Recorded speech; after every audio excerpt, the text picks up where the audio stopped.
मुख्यमंत्री चौधरी चरण सिंह की कर्म भूमि। कहते हैं इस इलाके को राष्ट्रीय लोक दल की जन्मभूमि। गन्ना, सब्जी और सरसों की है यहाँ भरमार।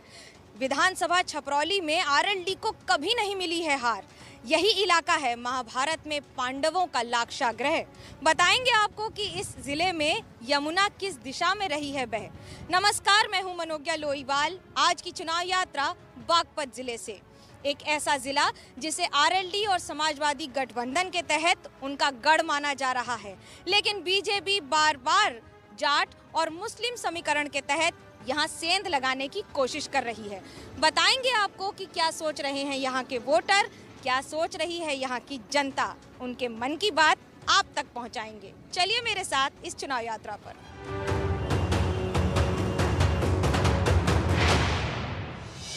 बागपत जिले के सुर और स्वर को रेणुका पवार ने देश विदेश तक पहुंचाया है।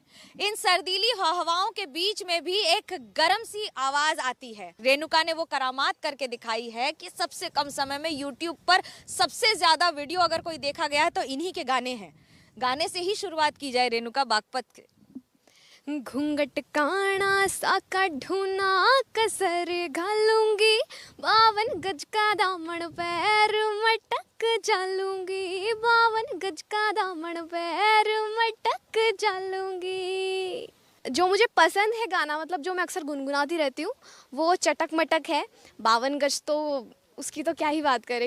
ओ घाली आँखों में शाहीर बिंदी माथे फैलाई, बहु सब कर दी गाम की फैल मैं बन ठड़के जब आई, वो सारे देवर जेठा के मैं गई खटक खटक, गज का घूंघट काड़ चाली मैं तो मटक मटक, गज का घूंघट काड़ चाली मैं तो मटक मटक।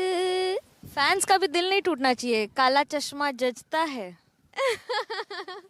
गाना तो गा के बताओ, आप अपने फैंस के लिए क्या गाओगे? क्या खूब रब ने किया, बिन मांगे इतना दिया, वरना है मिलता कहाँ हम काफिरों को खुदा। हसरतें अब मेरी तुमसे है जा मिली, तुम दुआ अब मेरी आखिरी बन गए, हाँ हंसी बन गए, हाँ नमी बन गए, तुम मेरे आसमां मेरी जमीन बन गए। चुनावी मुद्दों को कैसे देखती हैं और आपके क्या चुनावी मुद्दे होंगे? पहली बार वोटर हैं इस बार?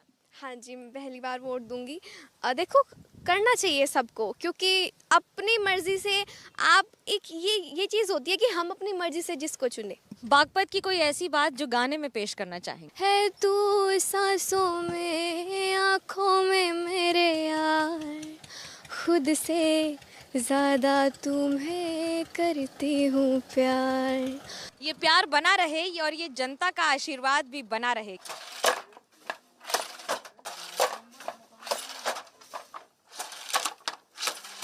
बागपत जिले में एक जनपद एक उत्पाद के तहत हैंडलूम को रखा गया है। यानी हैंडलूम के तहत कहीं साड़ियाँ बनती हैं, कहीं दरी बनती है, कहीं चटाई और बाकी सारी चीज़ें जो इस तरह से सूते का इस्तेमाल करके बनाई जाती हैं। लेकिन राज्य सरकार की ओर से पिछले कुछ वर्षों में लगातार ट्रेनिंग दी गई है। ट्रेनिंग इसलिए क्योंकि अधिकतर लोग जो इससे जुड़े हुए हैं उन्हें कई सारी चुनौतियों का सामना करना पड़ता था। ट्रेनिंग में क्या कुछ फ़ायदा हुआ है इलियास साहब? क्या सीखा है आपने? जी, हमने डिजाइन बनाने सीखा, इसको चलाने सीखी है। सरकार इन इलाकों में कई जगह पर बिक्री में भी मदद करती है, यानी कि खास तौर से उन लोगों के लिए जो ये ट्रेनिंग करते हैं उन्हें आईडी कार्ड्स दिए जाते हैं और उस कार्ड के आधार पर इस ट्रेनिंग को आगे बढ़ाया भी जाता है।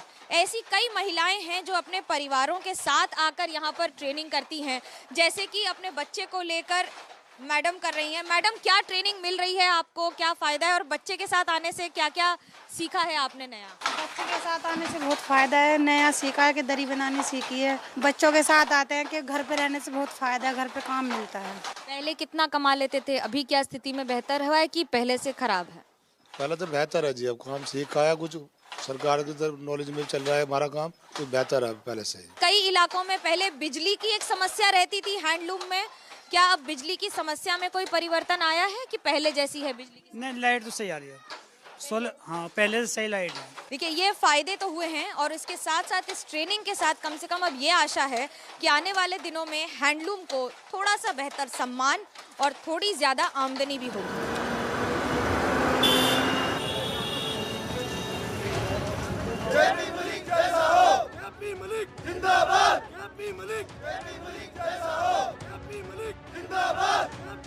बागपत जिले की 3 विधानसभा सीटों में से इस बार दिलचस्प मुकाबला होगा। हमारे साथ हैं केपी मलिक साहब, विधायक भी हैं, इस बार प्रत्याशी भी हैं। कितना भरोसा है जीत का और वो 3 मुद्दे जिसको लेकर मैदान में उतरेंगे? बिल्कुल 100% उम्मीद है, उम्मीद नहीं पूरा विश्वास है कि हम जीतेंगे।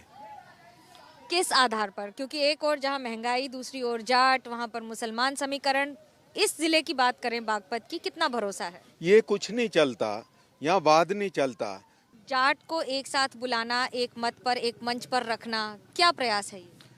वो तो पहले भी हमारे साथ था, उनके सहयोग की वजह से पहले भी जीत हुई थी। आरएलडी का कहना है कि जाट हमारे साथ हैं और जयंत चौधरी हमारे नेता हैं। कैसे कह रहे हैं? ये तो पहले से ही कहते चले आ रहे हैं और जाट मतदाता के साथ साथ सभी मतदाता हमारा एकजुटता के साथ रिश्ता निभाने वाले। अब की बार भी पूर्ण विश्वास है इन सब भाई लोगों के विश्वास की वजह से फिर चुनाव जीतेगी भारतीय जनता पार्टी। फिर चुनाव जीतेगी, इसी विश्वास के साथ इस बार चुनाव के मैदान में दोबारा हैं।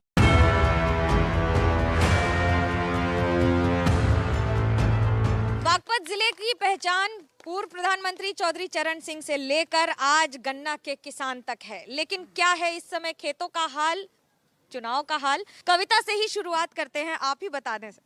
रुख हवाओं का वही बदलते हैं, जो दिल में आग लेके चलते हैं, वही करते हैं जहां को रोशन, जो दिए आंधियों में जलते हैं। आंधी में दिया जला रखी है बीजेपी ने? नहीं, बिल्कुल विकास का रास्ता, सबका साथ सबका विकास। लोग तराई तराई परेशान घूम रहे हैं, बुरा हाल है, लोग त्रस्त हैं, बदलना चाहते हैं सरकार को। क्या हुआ इस बार? आपके मुद्दे क्या हैं चुनाव के? सबसे बड़ी बात है सुरक्षा दी है। योगी सरकार ने 5 साल के लिए सबको सुरक्षा दी है। कौन सा विकास जमीन पे ले आए आप? कोई विकास जमीन पे नहीं। हाथ में मोदी की प्रशंसा मैं करता हूँ, पर नीचे जो कार्यकर्ता है नहीं, ये उसको नहीं आने दे रहे। सारी चीजें इस तरह से महंगाई जो है वो कंट्रोल नहीं कर पाए। बाकी सब काम अच्छा किया, कोई एक भी महंगाई ऐसी नहीं है कि जो कम हुई हो। मुद्दा क्या है? बागपत के अंदर आज तक बस अड्डा नहीं बन सका, कोई फैक्ट्री नहीं लगी। रोड किसने बनवाई? योगी सरकार ने। राशन कौन दे रहा है? योगी सरकार। क्या विकास किया उन्होंने? एक लैपटॉप दे करके गुंडागर्दी कौन देख रही है? लोग तो करेगी।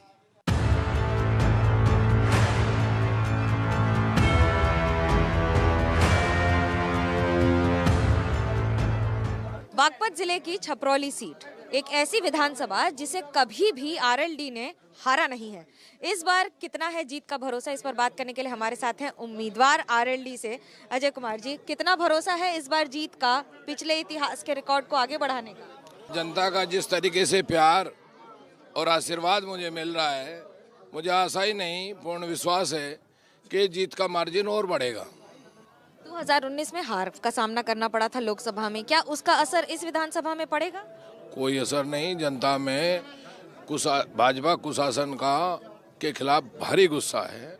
जाट के साथ गृह मंत्री अमित शाह मुलाकात कर रहे हैं, बात कर रहे हैं और जयंत चौधरी के लिए भी कहा है कि जरा सोच लें, गलत पार्टी में है। ये तो मैं बता तो रहा हूँ, उनका अपना हिडन एजेंडा है कि जैन जी उनको चुभ रहे हैं और वो ऐसा लग रहा है कि जैन जी के कारण ये बाजी पलट गई। मेरा आखिरी सवाल, वो कौन से 3 मुद्दे जिसको लेकर जनता के मैदान में उतरेंगे वोट के लिए? किसान, महंगाई, बेरोजगारी, ये सबसे बड़े मुद्दे हैं। ये सबसे बड़े मुद्दे हैं और इसी के आधार पर जनता भी अपने फैसले कर रही है। कैमरा पर्सन सूरज पांडे और राजीव कौशिक के साथ मनोज्ञा लोईवाल, बागपत, एबीपी न्यूज।